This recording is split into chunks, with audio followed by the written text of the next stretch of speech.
నమస్తే, welcome to Suman TV. నేను మీ విష్ణు. ప్రస్తుతంతో పాటు అడ్వైజర్ టు వెల్త్ యెల్లా రెడ్డి గారు ఉన్నారు. వారితో మాట్లాడదాం. నమస్తే యెల్లా రెడ్డి గారు. నమస్కారం అండి. యెల్లా రెడ్డి గారు, ఆల్మోస్ట్ మీతో సెషన్ చేసి 1 month అవుతుంది కదా. సో ఈ టైం గ్యాప్లో చాలా మంది సుమన్ టీవీ ప్రేక్షకులు, తర్వాత మీ అభిమానులు ఫ్రీక్వెంట్గా మెయిల్స్ ఇస్తున్నారు. నెక్స్ట్ యెల్లా రెడ్డి గారితో సెషన్ ఎప్పుడు ఉంటుంది ఏంటంటే కూడా. సో అందుకే ఎంత ఉన్న పలంగా ఇవాళ మిమ్మల్ని థ్యాంక్ యూ వెరీ మచ్ అండి అందరికీ కూడా స్టూడియోకి ఇన్వైట్ చేశాను. అయితే ఒక టాపిక్ గురించి అడగదాం అనుకుంటున్నా. ఇవాళ మీరు వస్తున్నారని తెలిసి ఒక టాపిక్ గురించి ప్రిపేర్ అయ్యాను. ఈ సంపద సృష్టి అంటుంటారు కదా, అసలు నిజంగా ఎంత సంపాదించి పోగు చేసి పెట్టుకుంటే సంపదను సృష్టించినట్లు? సో మీ స్వీయ అనుభవం ద్వారా మరి దీనికి మీరేం చెప్తారు? ఓకే అండి. మేము జనరల్లీ చాలామంది మమ్మల్ని కలవడానికి వస్తారు. రోజు ఎంత లేదన్నా ఒక 3-4 అన్నా కూడా జస్ట్ అపాయింట్మెంట్ తీసుకొని వస్తుంటారు. So we got very good experiences మాకు వస్తూ ఉంటాయండి కస్టమర్ల దగ్గర నుంచి. వాళ్ళ ఎక్స్పీరియన్స్ చెబుతూ ఉంటారు. ఒక్కొక్కసారి చాలా బాధ అనిపిస్తుంది. ఎందుకంటే most of the people, almost 95% of the people ఎలా ఉంటారు అంటే ఇన్ఫ్లేషన్ బీట్ చేసే ప్రొడక్ట్స్ గురించి అసలు అవగాహనే ఉండదు. ఇన్ఫ్లేషన్ బీట్ చేసే ప్రొడక్ట్స్ అంటే investment options or instruments, bank FD, post office, ఇవన్నీ కూడా ఓకే, రాంగ్ ప్రోడక్ట్ ఏమి కాదండి. ప్రతిదానికి ఒక్కొక్క వాల్యూ ఉంది, ఒక్కొక్కరికి వాళ్ళ రిక్వైర్మెంట్ బట్టి ఉంటుంది. బట్ రాంగ్ ఇన్వెస్ట్మెంట్స్ అనేది చేస్తూ ఉంటారు. లాంగ్ టర్మ్కి షార్ట్ టర్మ్కి ఆ డిఫరెన్సెస్ ఏమీ చేయకుండా జస్ట్ ఏదో క్యాజువల్లీ చేసేస్తారు. మార్కెట్ గురించి అవగాహన లేకుండా, మార్కెట్ గురించి అసలు ఇన్వెస్ట్మెంట్ రెవెన్యూస్ గురించి అవగాహన లేకుండా, రిటర్న్స్ ఏ స్థాయిలో ఉంటాయి. యాక్చువల్లీ ఇక్కడ చూసుకుంటే అండి FDs are very good if it is short term. Mutual fund equity is very bad if it is short term. So ఏటికి ఏ ఇన్స్ట్రుమెంట్ దేనికి వాడాలి అనేది అసలు అవగాహన లేదు. ఫస్ట్ ఆఫ్ ఆల్ ఇన్ఫ్లేషన్ అంటే జనరల్లో ఒక అవగాహన అంటూ చాలా మందికి లేదండి. అక్కడి నుంచి ద్రవ్యోల్బలము, ఇన్ఫ్లేషన్, ధరల పెరుగుదల, ఇలాంటివన్నీ ఏదో క్యాజువల్లీ రోజు చూసేదే, కానీ దాన్ని ఏంటంటే టెక్నికల్గా తెలియదు. అలాంటి వాళ్ళు ఎక్కువ మంది ఉంటారు. నాట్ ఓన్లీ అన్ఎడ్యుకేటెడ్ కానీ చాలామంది మంచి శాలరీస్ ఉన్న వాళ్ళకు కూడా అది లేకుండానే ఉంటారు. సో ఇక్కడ మేము వచ్చేపాటికి ఏంటంటే being a financial advisors, first totally వాళ్ళ పోర్ట్ఫోలియో మొత్తం చూసి వాళ్ళు ఎక్కడెక్కడ చేస్తున్నారు, ఎక్కడెక్కడ చేయాలి, అసలు ఎంత చేయాలి, ఎందుకు చేయాలి, అక్కడి నుంచి మేము ఒక్కొక్కటి వరుసగా తీసుకుంటూ వస్తాం. ఫస్ట్ చాలామందికి ఏంటంటే మీ గోల్స్ ఏంటి అని అడుగుతాము. ఫస్ట్ క్వశ్చన్ ఏదో 2-3 చెబుతారు. Children's education, children marriage, home తీసుకోవాలండి, అంతే. రిటైర్మెంట్ అన్నవాడు జనరల్లీ మేము వినామండి. ఆలోచన ఇప్పుడు కదా 55 వచ్చాకు, 60 వచ్చాకు, ఇప్పుడు ఏం పని చాలా అందరికి నేను ప్రతి ఒక్కరికి కూడా వాళ్ళ గోల్స్ రాసేటప్పుడు ఆ ఫస్ట్ కాలం వదిలిపెట్టి వాళ్ళు చెబుతారేమో అని వాళ్ళు చెప్పిన పాయింట్ల్లో రాసుకుంటూ వస్తాను. ఫస్ట్ పాయింట్ వదిలేసి మిగతా అన్ని పాయింట్స్ చెబుతూ వస్తారు. సో ఫస్ట్ వాళ్ళ నీడ్స్ ఏంటి, గోల్స్ ఏంటి, దేనికి ఏ నీడ్కి ఎంత పెట్టాలి ఏంటి అక్కడ చేసుకుంటూ వస్తాం. అన్నిటికన్నా ఒక జనరల్లీ ఇన్వెస్ట్మెంట్ దగ్గరికి వచ్చేపాటికి మీరు అన్నట్టుగా వెల్త్ క్రియేషన్ అనే టైంకి వచ్చేపాటికి ఆ అవగాహన లేకుండా కొంతమంది ఏంటి అంటే ఈరోజు 1 లక్ష పెట్టామండి, 5 ఏళ్ళు అయింది, డబుల్ అయింది సార్, తీసేసాము. అంటే వెల్త్ క్రియేషన్ అన్నదానికి ఒక్కొక్క వ్యక్తికి ఒక్కొక్క రకమైన అవగాహన ఉంది. ఇంకొక అంటే జనరల్లీ మా కస్టమర్స్ తోటి ఎక్స్పీరియన్స్ ఎలా ఉంటుందంటే, ఇంకొక వ్యక్తి ఏంటంటే 60-65 ఇయర్స్, రీసెంట్లీ రిటైర్ అయిన తర్వాత వేరే దగ్గర జాబ్ చేశారు, ఓన్ హౌస్ ఉంది.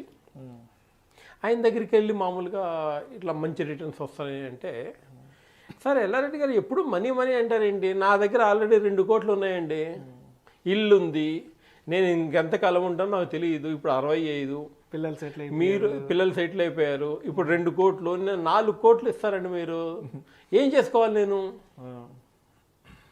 అంటారు. వాళ్ళ పర్వ్యూ ప్రకారంగా అది చాలా correct, no doubt about it. కానీ అదే వ్యక్తి దగ్గర ఈరోజు 2 కోట్లు లేకుండా జస్ట్ 10 లక్షలే ఉంటే మైండ్ సెట్ ఎలా ఉంటుంది? ఎనఫ్ మనీ ఉంది కాబట్టి మనీ గురించి ఆలోచించడం లేదు. కానీ రిలాక్స్డ్ గా ఉంటున్నారు కాబట్టి అదే 10 లక్షలే ఉందనుకోండి, everything is money for them. Money తీసేయడానికి లేదండి. అల్టిమేట్గా ప్రతి ఒక్క చిన్నదాన్ని కూడా మనీ గురించి క్యాలిక్యులేట్ చేస్తారు. లేకపోతే ఉంటే ఎస్ అన్నట్టుగా ఆయన అన్నట్టు కరెక్టే. ఇంకా కొంతమంది దగ్గరికి వెళ్ళాను, అంటే ఇన్వెస్ట్మెంట్ పర్పస్లో వచ్చేపాటికి ఒక ఇండస్ట్రియలిస్ట్ దగ్గరికి వెళ్ళానండి. ఆయన ఏమన్నా అంటే, ఎల్లారెడ్డి గారు 5,000 10,000 నేను పెట్టగలను, బట్ మీరు లాంగ్ టర్మ్ చదువుతున్నా అండి, ఆల్రెడీ నేను 30-32 సంవత్సరాలు 28 ఇయర్స్ నేను పెట్టాలి నా రిటైర్మెంట్ కోసం. అట్లా కాకుండా నేను పిల్లలకి కూడా వాళ్ళ డిఫరెంట్ స్టేజెస్ గురించి నేను ఆలోచిస్తున్నాను. మేబీ చిల్డ్రన్స్ ఎడ్యుకేషన్, వాళ్ళ మ్యారేజ్, 35th ఇయర్లో వాళ్ళ సెటిల్మెంటు, ఆ తర్వాత వాళ్ళ రిటైర్మెంట్ గురించి నేను ఎక్కువగా ఆలోచిస్తున్నాను. నా దగ్గర లక్కీగా ఇన్కమ్ ఎర్న్ చేసే మెషిన్ నేను ఇప్పుడు, నా దగ్గర ఎనఫ్ మనీ ఉంది. షార్ట్ టర్మ్ కాకుండా లాంగ్ టర్మ్ కాకుండా షార్ట్ టర్మ్ చెప్పేసి నేను పే చేసేస్తాను అన్నారు. Short term, very short term, maybe 5 years 6 years చెప్పండి, నేను పే చేసేస్తాను. Actually it's a very good subject for me also. I prepared a chart for them. Surprisingly ఆ కస్టమర్ చెప్పింది అంటే, ఒక 1 lakh rupees ఎవ్రీ మంత్ పెట్టేస్తాను నేను, నెలకు 1,00,000 రూపాయలు సిస్టమాటిక్ ఇన్వెస్ట్మెంట్ తీయను, తర్వాత తీయను. ఆ వేరియస్ టాపిక్స్కి ఆ నీడ్స్ వచ్చేదాకా నేను టచ్ చేయను దాన్ని. సో కరెక్ట్గా చిల్డ్రన్స్ ఎడ్యుకేషన్ వరకు, మ్యారేజ్ వరకు, వాళ్ళ రిటైర్మెంట్ కూడా, ఎర్లీ రిటైర్మెంట్ అంటే నేను డబ్బులు సంపాదించి చేస్తాను, వాళ్ళు 60 సంవత్సరం దాకా వర్క్ చేయాల్సిన అవసరం లేదు, వాళ్ళ 50వ సంవత్సరం రిటైర్మెంట్ అనుకోండి, సో ప్లాన్ చేయండి అని నాకు చెప్పారు. సర్ప్రైజింగ్లీ నేను క్యాలిక్యులేషన్ చేసి వాళ్ళ దగ్గరికి తీసుకెళ్ళిపోతే, ఆ పర్టికులర్ వ్యక్తి పెట్టడమే కాకుండా వాళ్ళ దగ్గరలో ఉన్న వాళ్ళ కొలీగ్స్ ఒక 10 మంది తోటి ఇన్వెస్ట్ చేయించారు. ఎన్ని ఇయర్స్కి మీరు చెప్పిన షార్ట్ టర్మ్ అంటే జస్ట్ 6 years. 6 years డ్యూరేషన్ వాళ్ళు అడిగారు. అంత 10 years వరకు మేము ఇన్వెస్ట్మెంట్ పెడతామని మీకు వాళ్ళు చెప్పడం. అంటే ఎవ్రీ మంత్ 1 lakh rupees చొప్పున, ఒక సంవత్సరానికి 12 లక్షలు అవుతుంది. Just 6 years only to pay. 6 సంవత్సరాలు మాత్రమే పే చేస్తారు. 72 లక్షలు అవుతుంది. అది అంటే ఇక తర్వాత no payment, just keep watching how it is growing, అంతే, ఇంకేమి చేయాల్సిన అవసరం లేదు. అంటే ఇన్వెస్ట్మెంట్ అనేది కేవలం 6 years 6 సంవత్సరాలు మాత్రమే చేస్తారు. తర్వాత నుంచి రిలాక్స్ అయిపోవాలి, ఇంకా అవసరం లేదు ఇన్వెస్ట్మెంట్ పెట్టడం, ఏమీ లేదు. సర్ప్రైజింగ్లీ అతని 50వ సంవత్సరంకి చూసుకుంటే 166 కోట్ల వెల్త్ క్రియేషన్ అవుతుందండి. 166 కోట్ల వెల్త్ క్రియేషన్ అవుతుంది. జస్ట్ 6 సంవత్సరాలు పే చేయండి, మర్చిపోండి. అంటే 6 సంవత్సరాలకి 72 లక్షలు మనం ఇన్వెస్ట్ చేస్తే అతనికి 50వ సంవత్సరం వయసు వచ్చేటప్పటికి 166 కోట్లు అవుతుంది. ఎస్, వాళ్ళ పిల్లలకి వాళ్ళ రిటైర్మెంట్, ఎర్లీ రిటైర్మెంట్ 166 కోట్లు.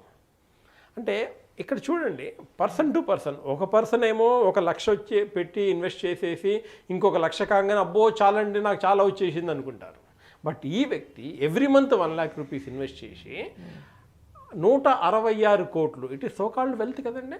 నేను నిజంగా నమ్మలేకపోతున్నాను, నాకు నిజంగా నమ్మశక్యంగా లేదు అసలు. 72 లక్షలకి 166 కోట్లు పోగు చేసుకోవడం అంటే, అది కూడా ఒకసారి చెప్పండి అసలు. Very normal at the rate of 12% చొప్పున అయితేనే, 12% సిఏజిఆర్ వేసుకున్నా కూడా 166 కోట్లు. 166 కోట్లు. ఒకవేళ 15 వేసుకుంటే దాదాపుగా 531 కోట్లు అవుతుందండి.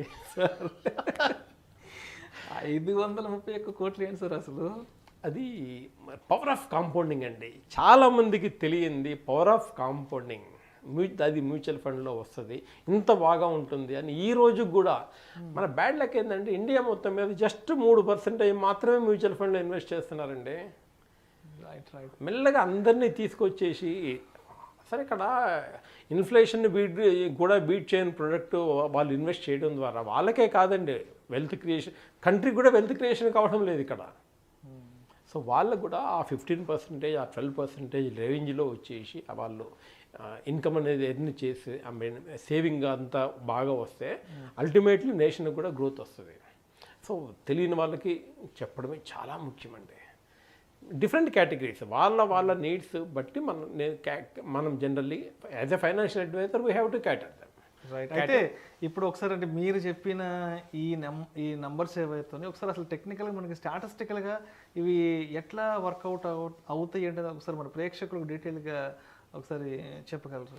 యా, ఏం లేదండి, ఇక్కడ 1 lakh రూపీస్ పర్ మంత్ చొప్పున 1 yearలో 12 లక్షల రూపాయలు పే చేస్తాము. అట్లా first year, second year, third year, fourth year, fifth year and sixth year.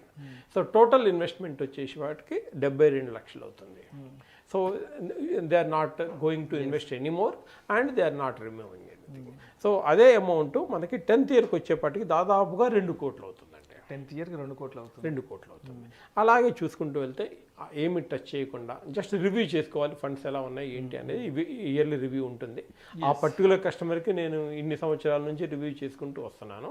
So కొంచెం మధ్యలో కొంచెం చేంజింగ్ చేసినా కూడా మొత్తం మీద సేమ్ అమౌంట్ మనకు వస్తూ ఉంటుంది కాబట్టి so almost is more than 15% accumulating now as and now. But నేను జనరల్లీ చెప్పేది అంటే 12% ఎక్స్పెక్ట్ చేయండి, అంతకన్నా డెఫినెట్గా ఎక్కువ వస్తుంది. సో 12 చెప్పి 13, 14, 15 ఇస్తే హ్యాపీ ఫీల్ అవుతారు. తక్కువ చెప్పి ఎక్కువ వస్తే ఇంకా హ్యాపీ. సో కాబట్టి నేను కొంచెం తక్కువే చెబుతాను. 15, 18 వచ్చిన సందర్భాలు కూడా ఉన్నాయి. బట్ జనరల్లీ 12 చూసుకున్నా కూడా ఒక 166 కోట్లు వెల్త్ క్రియేషన్ అంటారా కాదా? వినడానికి నెంబర్ అసలు షాకింగ్ నెంబర్ అసలు. బట్ ఇది చెప్పిన తర్వాత చాలామంది ఆలోచిస్తున్నారండి. ఎందుకంటే ఆ పర్వ్యూ అక్కడ దాకా తీసుకెళ్ళడం లేదు. అక్కడ దాకా ఆ వ్యూ చూపిస్తే చాలామంది ఇన్వెస్ట్ చేస్తున్నారు. 50,000 ఎవ్రీ మంత్ ఇన్వెస్ట్ చేస్తారు. ట్రై చేద్దామండి, ఓన్లీ 6 yearsే కదా, ఐ కెన్ డూ ఇట్. కొంచెం కష్టమైంది, ఎస్ కష్టమైంది. బట్ వెల్త్ అంత ఈజీ ఏం కాదండి వెల్త్ క్రియేషన్ చేయడం. So the possibility is there. Thank you so much Yellareddy గారు. సంపద సృష్టి అంటే ఏంటి, అసలు ఎంత సంపదను సృష్టించుకుంటే మనం నిజంగా డబ్బు సంపాదించినట్లు అనే అంశానికి సంబంధించి చాలా విశ్లేషణాత్మక వివరణ ప్రేక్షకులకు తెలియజేశారు. Thank you so much sir.